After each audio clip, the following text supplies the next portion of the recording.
نظافت و صفائی کے حوالے سے قرآن مجید کی اور احادیث سے اور احکام کے حوالے سے چند باتوں کو سیکھا جائے گا اور سمجھا جائے گا۔ اسلام انتہائی پاکیزہ دین ہے اور یہ اپنے ماننے والوں کو پاکیزگی، صفائی، ستھرائی، طہارت اور شرافت کا حکم دیتا ہے۔ نبی مکرم صلی اللہ علیہ وسلم کی بیان کردہ احکام اگر ہم مکمل طور پر اس چیز کو جو کتاب و سنت کے اندر ذکر کیے گئے ہیں اس کو اپنا لیں تو یقیناً ہماری زندگی صراط مستقیم اور دین کے اور دنیا کے مکمل ذوق اور اس کے کمال سے مستفیض ہو سکتی ہے۔ اسلام ہر فرد کی لباس کی صفائی، اس کے بدن کی صفائی اور بالخصوص اس کے اخلاق اور اس کے باطن کی صفائی، جہاں وہ بیٹھ رہا ہے اس جگہ اور مکان کی صفائی، جہاں وہ رہتا ہے وہاں کی سوسائٹی، گلی کوچوں کی صفائی، نظافت کا حکم اسلام بڑی تاکید کے ساتھ دیتا ہے، کیونکہ انسان جو ہے وہ روح اور جسم کے ساتھ مرکب ہے۔ انسان کا جو ظاہری بدن ہے جسے جسم کہا جاتا ہے، اس کی طہارت کے بھی مسائل تفصیل کے ساتھ قرآن و سنت کے اندر اور دین میں بیان ہوئے، اور روح جو ہے ہمارا باطن، اس میں ہمارے اعتقاد، پاکیزہ عقیدے، پاکیزہ اخلاق، پاکیزہ ادائیں اور پاکیزہ عادتوں کے ساتھ اسے آراستہ کرنا، اس پر شریعت مطہرہ نے بہت سختی کے ساتھ زور دیا ہے کہ ایک مومن اپنے باطن میں اپنے عقیدے کو بھی ستھرا رکھے اور اپنے باطن کو اور اپنے دل کو اور اپنے قلب کی تطہیر کے لیے ایسے عقیدے، ایسے معاملات اور ایسے اخلاق کو اختیار نہ کریں جو انسانیت سے گرے ہوئے ہیں، بلکہ ہر قسم کے اخلاق رذیلہ، جھوٹ ہے، تکبر ہے، ریاکاری ہے، بغض ہے، بالخصوص شرک ہے اور بدعقیدگی ہے یا بد مذہبوں سے محبت اور تعلق ہے، یہ تمام جو ہے وہ باطن کی بیماریاں ہیں، گندگیاں ہیں۔ اسلام باطن کی ستھرائی کے اندر توحید، رسالت، سچ، شرم، حیا، تواضع، انکساری، محبت، رواداری، اس کے ذریعے باطن کے جو برے اخلاق ہے اس کو ختم کر کے پاکیزہ اخلاق کو ابھارتا ہے اور اس کو پیدا کرتا ہے اور اس کی طرف اشارہ کرتا ہے۔ اسی طرح ظاہر میں ہمارا لباس میلا کچیلا ہونا، اگر داڑھی اور بال ہے تو وہ بکھرے ہوئے ہونا، اس میں کنگھی نہ کرنا، اسے دھونا نہ یا غسل نہ کرنا، بدن کو پاک نہ رکھنا، جس سے بدن سے پسینے کی وجہ سے اور نہانے کی نہ ہونے کی وجہ سے بدبو کا آنا، کپڑوں کا نیا نہ ہو تو پھر میلا کچیلا ہو جانا اور اس کو صاف نہ رکھنا، شریعت مطہرہ نے اسے بڑی بری نظر سے دیکھا ہے۔ پھر ماحول کی خرابی، جہاں چاہا وہاں تھوک دیا، جہاں چاہا وہاں کچرا پھینک دیا، جہاں موقع ملا وہاں پیشاب کر دیا، اور پیشاب کرنے کے اندر بھی جو جسم سے عوارض بشریہ سے یہ چیزیں پیشاب جو ہے کہ وہ بندے سے خارج ہو تو اس میں اپنے بدن اور اپنے لباس کا خیال نہ کرنا، یہ شریعت مطہرہ میں انتہائی معیوب اور وہ بندہ اللہ کے نزدیک پسندیدہ نہیں ہے۔ یہ باتیں ہمیں قرآن مجید کی واضح آیت سے نظر آتی ہے۔ سورۃ التوبہ میں اللہ رب العالمین نے چند خاص لوگوں کا ذکر کیا اور ان کو اپنا محبوب قرار دیا اور اپنا پسندیدہ قرار دیا، اور ان کی نشانی اللہ رب العالمین نے ذکر کی ہے، فیہ رجال، ان جماعت صحابہ میں اور اس ماحول میں کچھ لوگ ایسے ہیں، یحبون ان یتطہروا، کہ وہ پاک رہنے کو، صاف ستھرا رہنے کو پسند کرتے ہیں۔ یہ اللہ رب العالمین تعریف کر رہا ہے، ان کے مقام کو ذکر کر رہا ہے کہ لوگوں میں سے کچھ لوگ ایسے ہیں میرے محبوب، آپ ان میں ٹٹولیے، ان کو دیکھیے، جو صاف ستھرا رہنے کو پسند کرتے ہیں اور ستھرائی کو پسند کرتے ہیں، اور انہیں یہ بشارت سنا دیجئے ان کے رب کی جانب سے کہ نماز روزہ زکوٰۃ تو اپنی جگہ پر ہے، لیکن واللہ یحب المطہرین، کہ بے شک اللہ رب العالمین جن سے محبت رکھتا ہے ان میں وہ لوگ خاص درجہ رکھتے ہیں جو اپنے لباس کو، اپنے بدن کو، اپنے اخلاق کو، اپنے ذہن کو، اپنے باطن کو، اور بالخصوص اپنے بدن اور لباس کو پاک رکھتے ہیں، صاف رکھتے ہیں۔ تو یہاں قرآن مجید نے صاف ستھرائی اختیار کرنے والے، جس میں منہ کی صفائی ہے کہ منہ سے بدبو نہ آئے، بدن سے بدبو نہ آئے، اگر نیا کپڑا نہیں ہے تو دھلا ہوا کپڑا ہو، اجلا کپڑا ہو، کپڑا اپنی جانب سے پرانا بڑے ہو، بوسیدہ بلے ہو، لیکن اس میں داغ دھبے نہ ہو اور اس سے بدبو اور تعفن نہ آ رہا ہو۔ یہ بہت بڑی جگہ ہے بیٹا، ادھر آؤ، سامنے سے ادھر آؤ، ادھر بیٹھنے کے آداب سے وہ پوری مسجد خالی، ادھر آؤ تاکہ صفحے میں، ادھر آؤ۔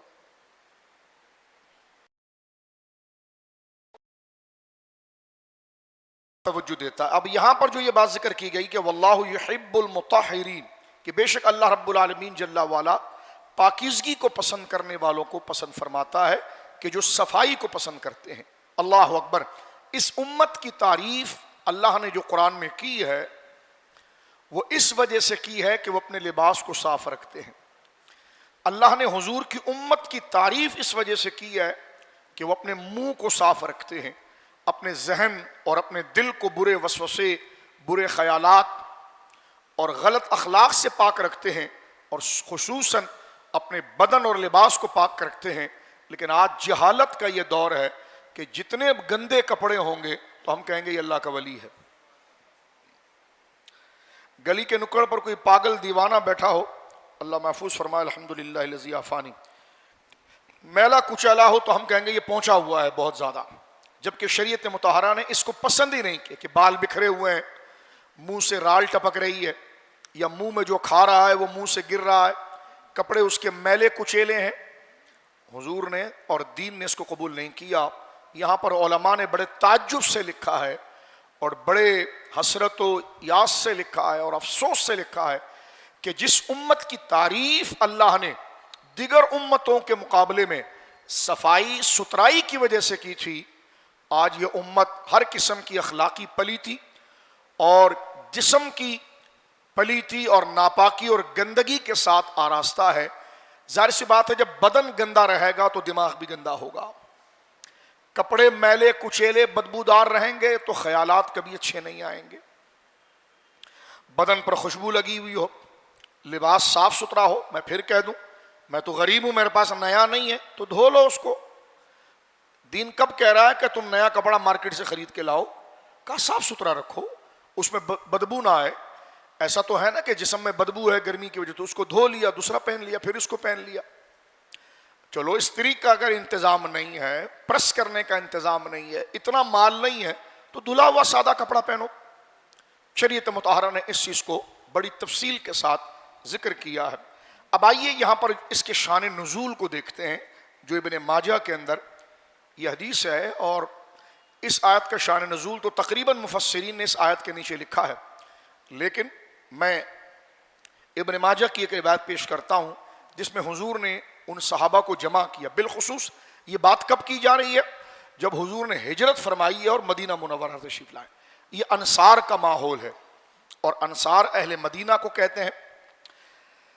ان ابی ایوب و جابر و انس بن مالک رضی اللہ عنہ مجمعین، تین صحابہ سے یہ بات منقول ہے، حضرت سیدنا ابو ایوب انصاری، سیدنا جابر عبداللہ اور حضرت انس بن مالک، کہ ان هذه الآیات لما نزلت فیہ رجال یحبونہ، یہ جو پوری آیت نازل ہوئی ہے جو اللہ نے فرمایا کہ واللہ یحب المطہرین، کہ اللہ پاک صاف ستھرے رہنے والوں کو پسند کرتا ہے، تو قال رسول اللہ صلی اللہ علیہ وسلم، حضور نے شاہ فرمایا یا معشر الانصار، اے اہل مدینہ، اے مدینہ کے رہنے والے انصاریوں، ان اللہ قد اثنى علیکم فی الطہور فما طہورکم، ایک گروہ انصار کہ بے شک اللہ تعالیٰ نے تمہاری پاکیزگی، تمہارے صاف ستھرے رہنے کو پسند کیا ہے، تو ذرا مجھے بھی تو بتاؤ کہ تمہارا صفائی کا طریقہ کیا ہے، تم نے ایسا کیا طریقہ اختیار کیا ہے کہ جس کو اللہ رب العالمین نے پسند کر لیا ہے، اس بات کو بتاؤ۔ قالو، بڑی توجہ سے سنیے گا اس بات کو جو اس امت کے لیے شرف ہے، جو ان کی ایک ادا ہے۔ قالو، تو ان صحابہ نے کہا، نتوضأ للصلاة ونغتسل من الجنابة ونستنجی بالماء۔ فرمایا یا رسول اللہ صلی اللہ علیہ وسلم، ایک تو یہ ہے کہ جب بھی ہم نماز پڑھنے آتے ہیں تو تازہ وضو کرتے ہیں، تو اس سے کیا ہوتا ہے، منہ کے گرد غبار، منہ کی بدبو، ناک کے اندر گندگی، منہ پر لگی ہوئی گرد، بدن میں گویا کہ میلے کچیلے پاؤں، ایڑیوں سے مٹی کی سفیدی نظر آ رہی ہے، انگلیوں کے درمیان اور اس کے پوروں سے میل کچیل نظر آ رہا ہے۔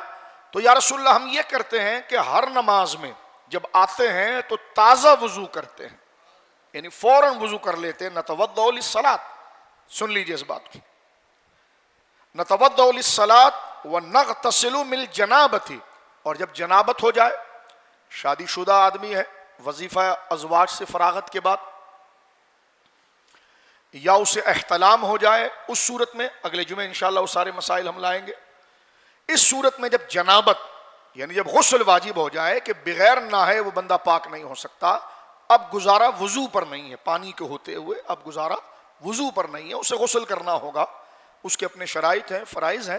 اور جنابت کہ جب اسے احتلام ہو جائے یا شادی شدہ ہے تو وظیفہ ازواج سے وہ فراغت ہو جائے، تو یہاں پر یہ کہتے ہیں کہ یا رسول اللہ، جو حضور نے پوچھا تم ایسی کیا پاکیزگی اختیار کرتے ہو جس سے اللہ نے آیت اتار دی ہے کہ میں ایسے صاف ستھرا لوگوں کو پسند کرتا ہوں، تو یہ کون ہے؟ تو عرض کی یا رسول اللہ، پہلا تو یہ کہ ہم ہر نماز کے لیے تازہ وضو کرتے ہیں اچھی طرح سے، تاکہ ظاہر سی بات ہے جب بندہ منہ دھوتا ہے تو فریش ہو جاتا ہے، ایسے منہ لٹکائے ہوئے مسجد میں آنا، لیکن جب بندہ منہ دھوئے تو منہ کی بدبو بھی چلے جاتی ہے، کسی سے قریب آ کر بات کرے تو اس کے لیے تنفر، نفرت کا باعث بھی نہیں بنتا، اور دیکھنے میں، اسمائل کرنے میں، ایک دوسرے کو دیکھنے میں بھی خوبصورت لگتا ہے۔ ایک تو ہم ہر نماز میں تازہ وضو کرتے ہیں، وَنَغْتَسِلُ مِنَ الْجَنَابَةِ، اور جنابت کا غسل کرتے ہیں، وَنَسْتَنْجِي بِالْمَاءِ، اور جب ہم استنجا کرتے ہیں تو پانی کے ساتھ کرتے ہیں، کیونکہ وہ قدیم زمانہ تھا، پانی کی بڑی قلت ہوتی تھی، تو مٹی کے ڈیلوں سے، آج بھی گاؤں دیہات کے اندر جہاں باقاعدہ طور پر واش روم نہیں بنے ہوتے، تو وہاں پر لوگ دور دراز جا کر اگر استنجا کرتے ہیں، قضاء حاجت کرتے ہیں، تو اس کی صفائی کے لیے پھر وہ اپنے آپ کو پاک کرنے کے لیے مٹی کے ڈیلے استعمال کرتے ہیں، لیکن بہت ممکن ہے کہ اس میں بدبو رہ جاتی ہے، بدن تو پاک ہو جاتا ہے، شریعت نے اس کا حکم بیان کیا، فقہ میں اس کی ساری تفصیل ہے، جو حاصل کرنا ہے انشاءاللہ وقت آئے گا تو اس کو ذکر کریں گے۔ لیکن انصار مدینہ کا طریقہ یہ تھا کہ وہ نستنجی بالماء، وہ پانی سے استنجا کرتے تھے، یعنی پیشاب کرنے کے بعد اپنے بدن کو پانی سے دھوتے تھے جس سے بدبو ختم ہو جاتی تھی۔ فقال، تو حضور نے فرمایا، فَهُوَ ذَاكَ فَعَلَيْكُمُهُمْ، ہاں یہ وجہ ہے، اور میرے صحابہ اس کو لازم پکڑو، یہ وہ صفائی کے طریقہ ہے جس سے رب خوش ہوتا ہے۔ تو دیکھیں، صاف ستھرا کپڑا پہننا، خوشبو میسر آ جائے، نزلہ نہ ہوتا ہو، الرجک اگر نہ ہو، سر میں اگر درد نہ ہوتا ہو تو تھوڑی سی خوشبو لگا لے، لیکن ایسی نہ ہو کہ مسجد میں ایسی خوشبو لگا کر آئے کہ سب کو بیمار کر دے۔ ہمارے وہاں یہ بھی رواج ہے کہ ہر ایک کو خوشبو ہم صلاۃ والسلام میں لگاتے ہیں، اچھی بات ہے، خوشبو پھیلتی ہے، لیکن اس سے پوچھ لینا چاہیے، وہ سلام پڑھ رہا ہے، اس کے ہاتھ میں خوشبو لگا دی، اس کو نزلہ ہے، کیونکہ ہم کمزور لوگ ہیں، اس طرف کے رہنے والے ہیں، ہم خوشبو کے اتنے رسیہ نہیں ہوتے، اہل عرب لوگ اس کے بڑے ماہر ہیں، تو ایک بندے کو کھانسی لگ جائے، یا پھر خوشبو اتنی سخت ہے کہ چلو گھر پر نہیں چلی تو ان کو لگا دیں، یا چلو یہ نہ کہیں تو جناب وہ سخت اتنی ہے کہ اس کا پورا ذوق خراب ہو گیا، تو ایک تو یہ طریقہ نہیں ہونا چاہیے، اجازت لینی چاہیے۔ لیکن اگر بدن صاف ہو، منہ صاف ہو، مسواک کیا ہوا ہو، باوضو ہو، تھوڑی سی خوشبو لگائیں تو اس سے ذکر کا ایک ذوق آتا ہے، ماحول کا ایک ذوق آتا ہے، انسان اپنے اندر باہر سے اثر لیتا ہے، انسان گرد و نواح سے اثر لیتا ہے، جب اس کے بدن کے اندر تازگی رہتی ہے تو ذہن میں قبولیت اور شرافت، انابت، پاکیزگی، للہیت اور ذوق دین یہ بڑھ جاتا ہے۔ تو سرکار نے فرمایا، ہاں میرے صحابہ، یہ جو تم نے انصار تم نے جو ہے وہ استنجا کرتے وقت پانی کا استعمال کیا ہے، اس وجہ سے اللہ رب العالمین جل وعلا نے تمہیں پسند فرمایا اور تمہیں محبوب بنایا۔ یہاں ایک شرعی مسئلہ ضمن سن لیجئے، تھوڑا سا وقت ہے۔ وَنَسْتَنْجِي بِالْمَاءِ، جو یہ حدیث میں ہے، یہ اپنانا ہے میں نے اور آپ نے، کیونکہ امت محبوب بننے کے لیے ضروری نہیں کوئی چلہ کشی کی جائے، اگر بندہ صاف ستھرا رہ کر فرائض ادا کرے تو وہ بھی اللہ کا ولی ہو جاتا ہے۔ یہ کچھ نہیں کہ ہم جنگلوں میں نکل جائیں، چلہ کشی کریں اور بدن سے بھبکے آ رہے ہوں، دانت پر گندگی کی تہ جمی ہوئی ہو، کان اور منہ کے اندر میل آ رہے ہو، تو یہ کوئی ولایت کی نشانی نہیں ہے۔ قرآن نے اس کو واضح کر دیا ہے۔ قرآن نے جس چیز کو ولایت کی نشانی بیان کیا ہے وہ صفا ستھرا رہنا، منہ کا صاف، لباس کا صاف، بدن کا صاف، پھر اس کے ساتھ اخلاق اور ذہن اور کردار کا صاف ہونا۔ یا فرمایا وَنَسْتَنْجِي بِالْمَاءِ، کہ وہ پانی کے ساتھ استنجا کرتے تھے۔ آج ہمارے وہاں بھی یہ رواج ہے، لیکن ہمارے وہاں ایک چل پڑا ہے ٹیشو پیپر، کاغذ کے ساتھ استنجا کرنا۔ شروع زمانے میں علماء نے اس کو حرام قرار دیا، کیونکہ کاغذ ایک لائق تعظیم چیز ہے، جس پر خط لکھا جاتا ہے، جس پر کتابت کی جاتی ہے، جو تحریر میں آتا ہے۔ تو تحریر اور قلم یہ دونوں بڑی تعظیم کے لائق، اس لیے ہم بچوں کو کہتے ہیں جب تمہاری لکھتے ہوئے، جب اسکول کا ورک کر کے یا مدرسے کا ورک کر کے جب تمہارے پین کی انک ختم ہوتی ہے تو اس کو ڈسٹ بن میں نہیں پھینکو، یہ علم کی رونق ختم ہو جائے گی۔ گھر کے اندر ایک تھیلا ہونا چاہیے مقدسات کا، کہ جس میں قرآنی اوراق جو اضافی ہیں، کوئی ایسی چیزیں جس میں اللہ رب العالمین کا نام اور احادیث ہے، تو اس کو کیسے پھینکیں؟ تو اس کو ایک تھیلے میں جمع کیا جائے۔ اسی طرح قلم جو ہے، جس کی قسم اللہ نے اٹھائی، والقلم نون والقلم وما یسطرون، تو اس کے تشابہ میں ہمارے وہاں ہوتا ہے کہ قلم ایسی پھینک دیتا، یار پین دینا، تو ایسے پین اٹھا کے پھینک دیا۔ یہ آداب و سلیقے سے خالی ہے اور یہ علم کی برکات کو لے جاتا ہے۔ تو لہٰذا ہم نے تو اپنے استاذوں کو دیکھا کہ وہ قلم کو زمین پر بھی نہیں رکھتے تھے، اگر کسی نے رکھ دیا تو ادباً اس کو چوم کر لکھنا شروع کیا۔ کچھ آپ قرآن کی آیات لکھتے ہیں، حدیث لکھتے ہیں، کلمات اور علم اس کے ذریعے آپ محفوظ کرتے ہیں، اور علم جو ہے وہ اللہ کی نعمتوں میں سب سے عظیم شرافت ہے، وہ اس کا آلہ ہے۔ تو لہٰذا ایک تو قلم کو ڈسٹ بن میں نہ پھینکا کریں، یہ بچوں کو سکھائیں۔ ایک تھیلا گھر کے اندر ہو، جب وہ نب ختم ہو جائے تو اس کو کسی تھیلی میں ڈال دیا جائے، بعض میں اس کو فولڈ کر کے کہیں پر زمین میں دفن کر دیا، جو گھر کے قرآنی اوراق ہے جس کو آج کل ہم مقدسات کہتے ہیں۔ مسجدوں میں بھی ڈبے لگے ہوتے ہیں کہ بھائی آپ یہاں پر ڈال دیں۔ کچھ نیک لوگ ویلفیئرس کے ذریعے اللہ ان کو برکت دے، کچھ لوگ ان کے ساتھ تعاون کرتے ہیں، تو یہ سلسلہ جاری رہتا ہے۔ تو کاغذ جو ہے یہ لائق تعظیم ہے، کیونکہ اس پر علم منتقل ہوتا ہے اور علم کے رسوم اس پر، تحریر اس پر آتی ہے۔ تو اعلیٰ حضرت امام اہل سنت اور دیگر بزرگوں نے، کیونکہ جس طرح حدیث میں آیا کہ ہڈیوں سے استنجا کرنا ناجائز ہے، منع کیا۔ گوبر کے ساتھ استنجا کرنا، جیسے آگے حدیث آئے گی، اس کو پیشاب کے طور پر نہیں استعمال، پیشاب میں پاکیزگی اور پاک ہونے کے لیے ہڈیوں کو نہیں استعمال کرنا۔ اسی طرح کاغذ کا استعمال بھی نہیں ہوگا، یہ تمام علماء نے لکھا، یہ ناجائز ہے۔ لیکن آج کل کاغذ کی شکل بدل گئی ہے، استنجے کے لیے ٹیشو پیپر جو کھدرے تھوڑے ابھرے ہوئے ہوتے ہیں، اور وہ لکھنے کے لیے نہیں ہوتے ہیں۔ یہ جو ٹوائلٹ ٹیشو پیپر ہوتا ہے وہ لکھنے کے استعمال میں نہیں آتا ہے، تو علماء نے اس کے جواز کا فتویٰ دیا کہ ٹھیک ہے اگر ٹیشو پیپر ٹوائلٹ کے اندر، لیکن اگر پانی ہونا تو پھر ٹیشو استعمال نہ کرے، ایسی خواہ کا ضیاء ہے پھر وہ۔ بلکہ علماء نے یہ بھی کہا کہ وہ قیمتاً بھی اتنا سستا ہوتا ہے، ہمارے بعض علماء نے یہ لکھا ہے کہ وہ قیمتاً بھی اتنا سستا ہوتا ہے کہ اگر اس کو ڈائریکٹ بھی استعمال کرے تو وہ اسراف نہیں ہے۔ پانی اس کے مقابلے میں زیادہ مہنگا ہے، پانی کا ٹینکر آپ منگاتے ہیں تو وہ کتنا مہنگا آتا ہے، اور ٹیشو پیپر اس کے مقابلے میں سستا ہے۔ تو ایک تو یہ چیز ہے جائز ہونے کی، ایک علت یہ کہ وہ سستا ہے، اسراف مال نہیں ہوتا۔ دوسرا یہ کہ وہ ٹیشو پیپر، ٹوائلٹ پیپر جو ہے وہ لکھنے کے لیے نہیں ہے، وہ باقاعدہ کھدرا ہوا، اس پر آپ لکھ بھی نہیں سکتے۔ تو یہ پہلے دور میں یہ نہیں تھا، آج سے 40 سال پہلے، 50 سال پہلے، 60 سال پہلے یہ نہیں تھا۔ تو اس وقت علماء نے مطلقاً جب پوچھا گیا تو کہا کاغذ کا استعمال استنجا میں کرنا ناجائز ہے، کیونکہ کاغذ جو ہے وہ لائق تعظیم ہے جیسے قلم۔ لیکن آج جو ٹوائلٹ ٹیشو پیپر ہے اس کی کنڈیشن کچھ اور ہے۔ تو چاہیے اب بھی یہی کہ ٹوائلٹ پیپر استعمال کرنے کی بجائے پانی استعمال کریں۔ لیکن باہر ممالک آپ جاتے ہیں، کبھی ایئرپورٹ پر ہوتے ہیں، کبھی کہیں ہوتے ہیں، تو وہاں پانی نہیں ہوتا، تو ٹوائلٹ پیپر آپ کو جیب میں رکھنا پڑتا ہے، یا موجود ہوتا ہے تو اس کو استعمال کرنے میں حرج نہیں ہے۔ یا کچھ ایسے لوگ ہیں کہ جن کے بدنوں میں دانے ہوتے ہیں، یا کوئی زخم ہو جاتا ہے تو ڈاکٹر یہ کہتے ہیں کہ اگر پانی تم نے استعمال کیا تو یہ بڑھے گا، یہ پانی استعمال کر بھی لیا تو اس کو آپ خشک کریں، ڈرائی کریں، تو ان تمام صورتوں میں یہ جائز ہے۔ یہ یہاں پر حدیث تھی، اس کے میں نے تشریح کی، وَنَسْتَنْجِي بِالْمَاءِ، اس لیے کہ اللہ رب العالمین جن کو پسند فرماتا ہے ان لوگوں کی نشانی یہ تھی کہ وہ استنجا جب کرتے تھے تو اپنے بدن کی گندگی کو پانی سے صاف کرتے تھے۔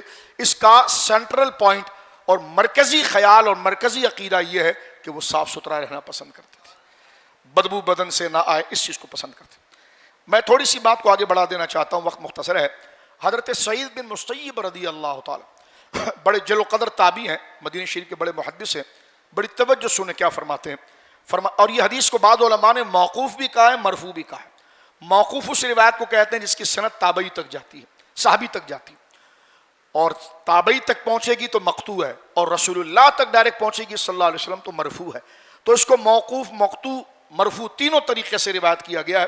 حدیث کے الفاظ ہے کہ ان اللہ طیب، اللہ رب العالمین جل وعلا کی ذات پاک ہے، یحب الطیبہ، اور وہ پاکی، صفائی ستھرائی کو پسند کرتا ہے، نظیف یحب النظافہ، اور وہ ظاہر اور باطن دونوں کی صفائی کو پسند کرتا ہے، کریم یحب الکرم، جواد یحب الجواد۔ یہاں پر یہ فرمایا گیا کہ اللہ رب العالمین پاک ہے، صفائی ستھرائی کو پسند کرتا ہے، اور اللہ رب العالمین جل وعلا یحب الطیب، نظیف یحب النظافہ، اور اللہ رب العالمین جو ہے وہ ظاہر و باطن کی ستھرائی کو پسند کرتا ہے۔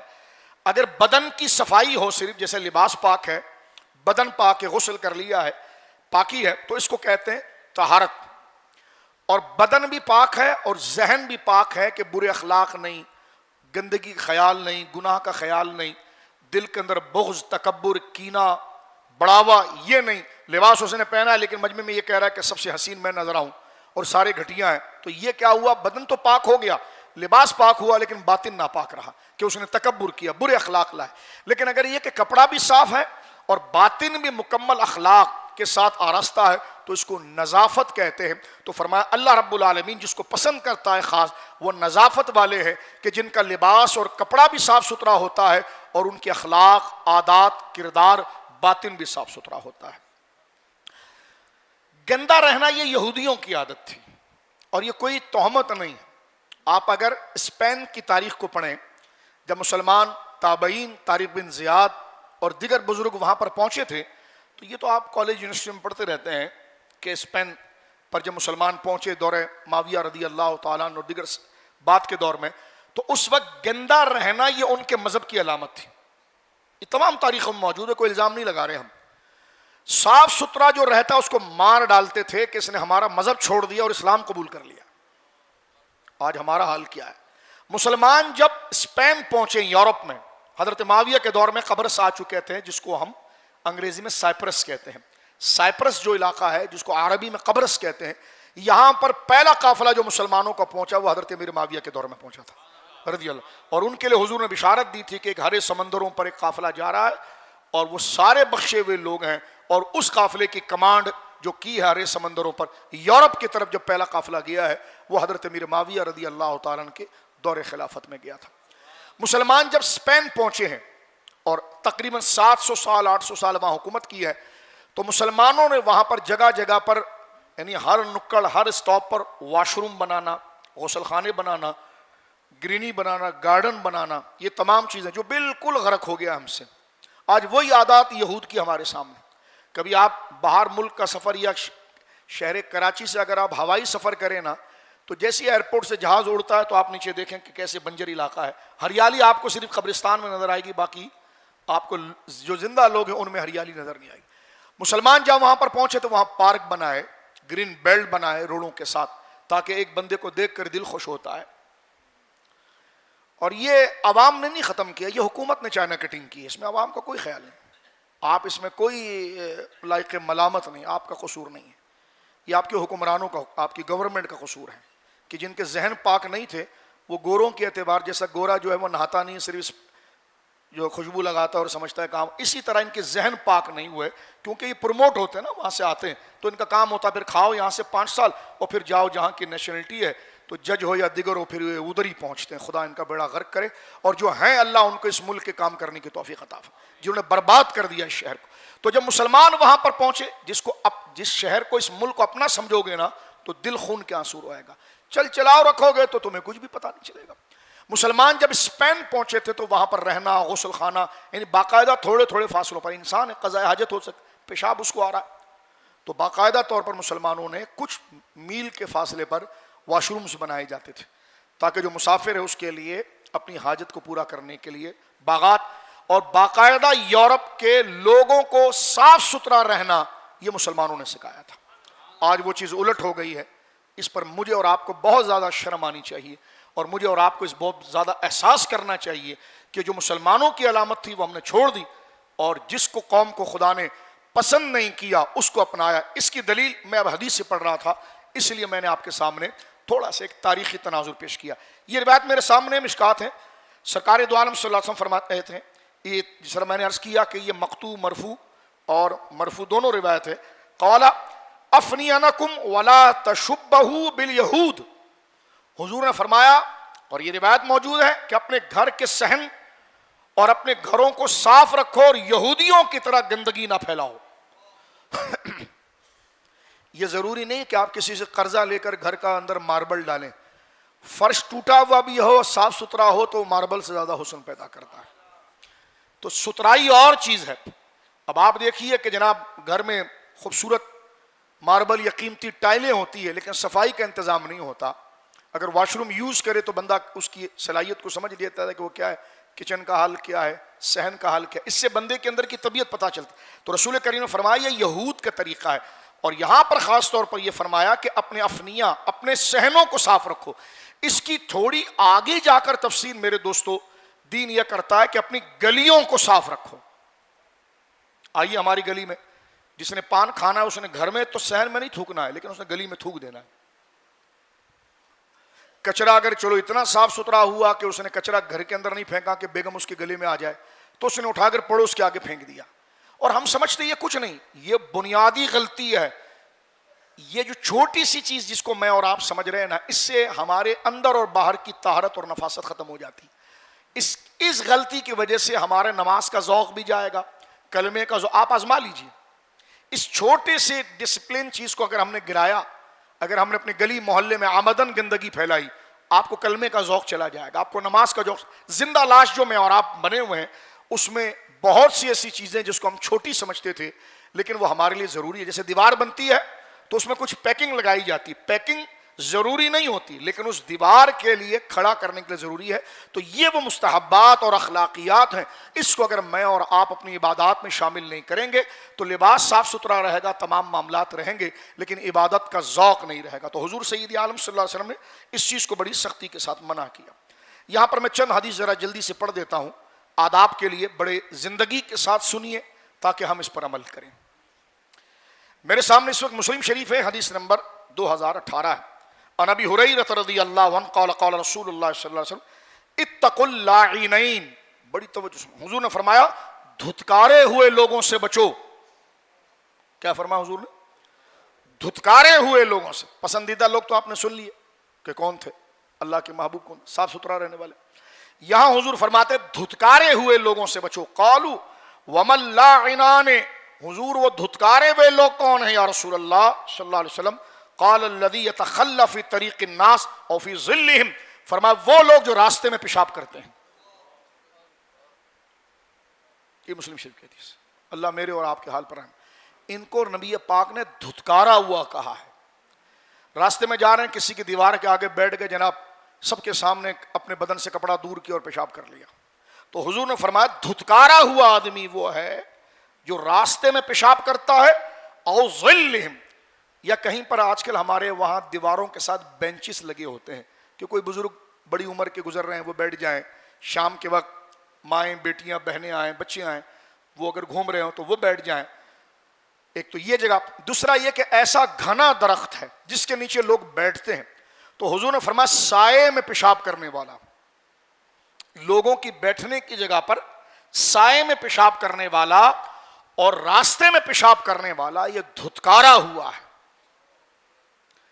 اس پر قانونی چارہ جوئی ہونی چاہیے، لیکن اس سے پہلے یہ کہ لوگوں کی آسانی کے لیے جو 400-500 ارب روپے کھا جاتے ہیں نا قوم کے، کوئی تھوڑا پیسہ لگا کر، یا اور لوگ بھی کر سکتے ہیں، ان کو تھوڑی سہولت دیں، وہ اپنے اس پر تھوڑی ایڈورٹائز کر دیں، اپنی تھوڑی مشہوری کر دیں، وہ 2-4 واش روم بن جائے، تاکہ وہ انسان کی بھی ضرورت ہے، وہ شوگر کا مریض ہے، اللہ شفا دے، آسانی کرے، یا کوئی اور مرض ہے، اب وہ کہاں جائے، ایک اس کی بھی ایک مجبوری ہے، اب وہ کپڑے خراب کرے، تو یہ تو گورنمنٹ کی ذمہ داری ہے نا، حکومت، اگر سب رعایا نے کرنا ہے تو ان کو بٹھا کر پوچھئے وزیر اعظم ریاست کی تعریف کیا ہوتی ہے؟ ریاست کس ادارے کو کہتے ہیں؟ ریاست اس ادارے کو کہتے ہیں کہ لوگوں کی جان اور اخلاق اور زندگی کی جو بنیادی ضرورت ہے، جس کو انسان اپنے لیے خود اپروچ نہیں کر سکتا، یا تو وہ اتنی مہنگی ہے یا وہ اس کا اہتمام نہیں کر سکتا، تو ایسا ادارہ جو اس کے لیے ان چیزوں کو مہیا کرے تو اس ادارے کو ریاست کہتے ہیں۔ یہ سیاست میں تعریف، اس ادارے کو ریاست کہتے ہیں۔ اور یہاں پر دیکھیں، لیکن ظاہر سی بات ہے، لوگ کہتے ہیں مولوی کیا کرتے ہیں؟ میں نے کہا تمہارے لوگ کھڑے ہو کر موتتے ہیں اور پیشاب کرتے ہیں، مولوی وہ ہے جو آداب زندگی سکھاتا ہے۔ ہم تو بتا سکتے ہیں اپنے اور آپ کے، علماء پر تنقید ہوتی ہے، مدارس پر تنقید ہوتی ہے، میں نے جاؤ اپنی یونیورسٹیوں کا حال لو، کالجوں کا حال لو، وہاں سارے بھارت کے ایجنٹ بھرے ہوئے ہیں، یہ مسجد ہی صرف ہے مسلح جس پر پاکستان کے لیے دعا ہوتی ہے۔ یہ بھاشن ہمیں نہ دو مدرسوں، تم نے جن کو پالا وہ پہاڑوں پر چڑھ گئے اور ہم نے پہاڑوں سے اتار کر ان کو انسان بنایا ہے، تو لہٰذا مدارس اور مساجد کے پیچھے نہ آؤ کسی کے کہنے کے اوپر، ہم کسی کی حد تک نہیں کرنا چاہتے، لیکن ہر جگہ علماء کی توہین، مدارس کی توہین۔ تو اب آپ دیکھیے نبی پاک صلی اللہ علیہ وسلم نے ارشاد فرمایا کہ وہ دھتکارا ہوا ہے کہ جو راستے میں پیشاب کرتا ہے، لیکن میں اس کی مجبوری بھی بیان کر دینا چاہتا ہوں، وہ بیچارہ اگر مریض ہے، مسافر ہے، اور اس کو یہ حاجت پیش آ جائے تو انسان اس کو تو وہ کنٹرول نہیں کر سکتا، وہ کہاں جائے گا؟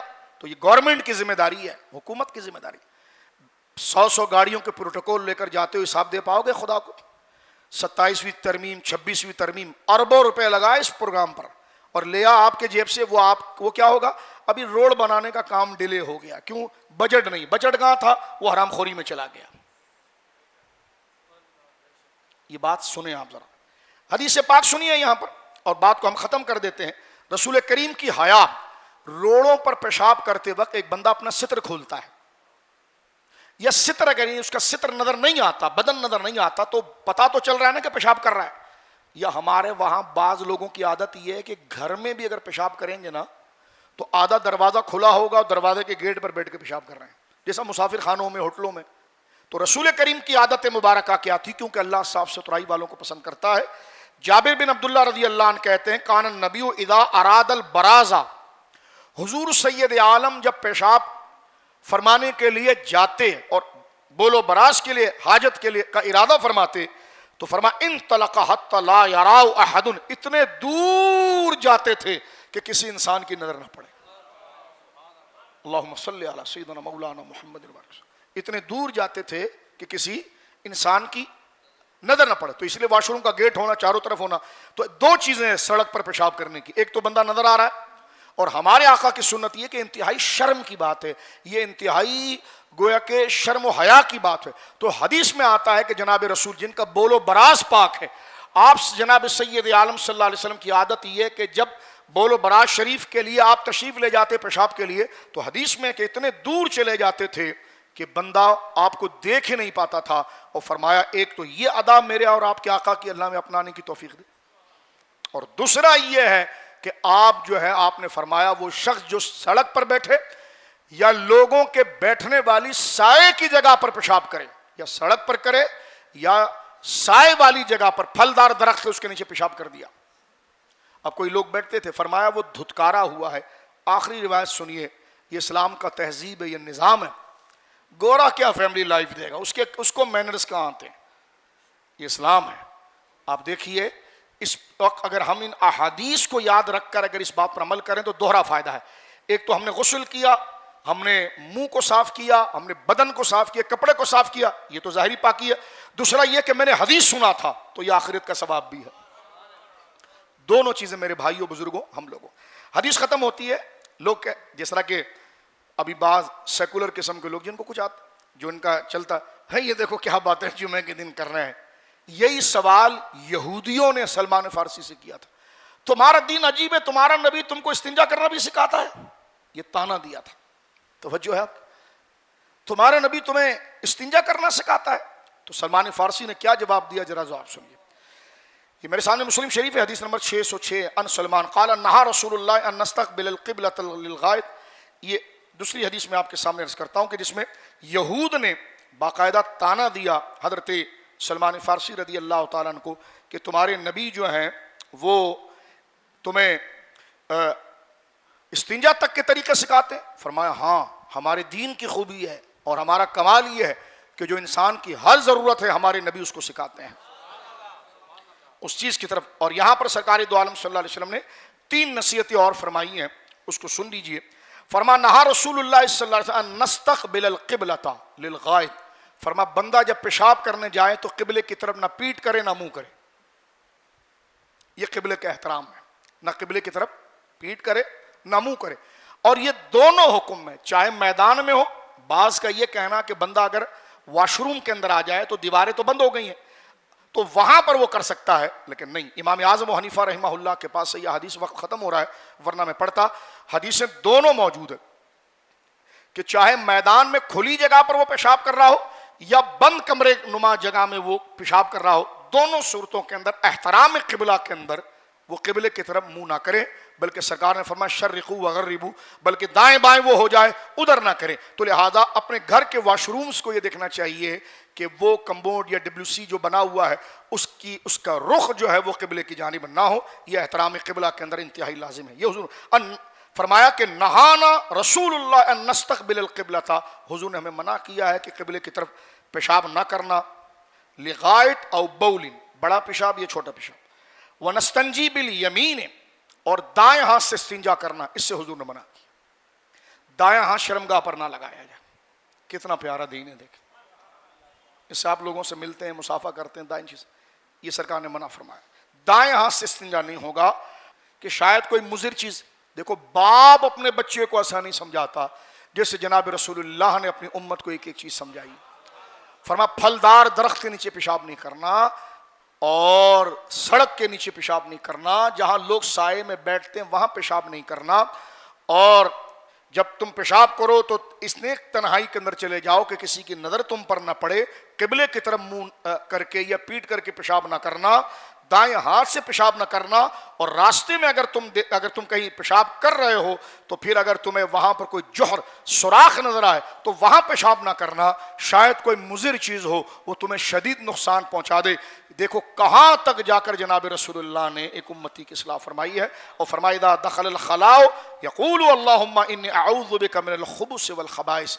فرمایا جب تم بیت الخلاء کے اندر داخل ہو رہے ہو تو اندر جا کر نہیں، بہاری سے یہ دعا پڑھ لو اللہم انی اعوذ بک من الخبث والخبائث. اے اللہ میں خباثت اور خبیثوں یعنی جن اور جنیوں سے میں تیری پناہ چاہتا ہوں. اور حضرت ہماری ماں حضرت عائشہ صدیقہ کہتی ہیں جب حضور استنجا خانے سے باہر تشریف لے آتے تو فرماتے تھے غفرانک، تو نے مجھے، یا اللہ میں تجھ سے بخشش کا سوال کرتا ہوں. اور ابن ماجہ کے اندر کچھ تفصیلی الفاظ جو ہے وہ حضرت انس بن مالک سے ہیں کہ کان النبی اذا خرج من الخلاء، سرکار جب اس خلوت سے پیشاب فرما کر بولو براز کر کے جب باہر تشریف لاتے تھے تو فرماتے الحمدللہ الذی اذھب عنی العذاب وعافانی. یہ جملہ فرماتے تھے. اس کی بے شمار برکات ہے. لوگوں نے کہا ہے کہ معدے کا علاج، بدن کا علاج، قبض کا علاج، اس دعاؤں کی پابندی سے بندے کو میڈیکل کا علاج چل رہا ہے وہ جاری رکھے، لیکن روحانیت کے اعتبار سے دعاؤں کی یہ تاثیر ہے کیونکہ آنتوں کا صاف ہونا یہ دماغ کے سکون کا باعث ہے. اور اس کے وظائف میں سے یہ وظائف ہیں کیونکہ وہ اثرات سے محفوظ رہنے کے لیے فرمایا الحمدللہ الذی اذھب عنی العذاب وعافانی. حضور یہ دعا کرتے تھے یا اللہ تیرا شکر ہے تو نے مجھے اس اذیت کو دور فرمایا اور مجھے آسائش اور سکون عطا فرمایا.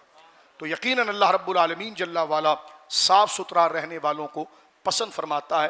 اور بالخصوص مسجد میں جب آئیں تو یہ پورا اہتمام ہو کہ بدن میں بدبو نہ ہو، منہ میں بدبو نہ ہو. رسول کریم صلی اللہ علیہ وسلم کے مزید ارشادات انشاءاللہ آنے والے جمعے میں، وقت کے اختصار کی وجہ سے آج چھوڑ دیا، آنے والے جمعے میں ہم مزید اخلاق اور تہذیب کو سیکھیں گے. اللہ رب العالمین ہمیں ظاہری اور باطنی، ذہنی، قلبی اور بدنی صفائی اور ستھرائی کی توفیق عطا فرمائے. وآخر دعوانا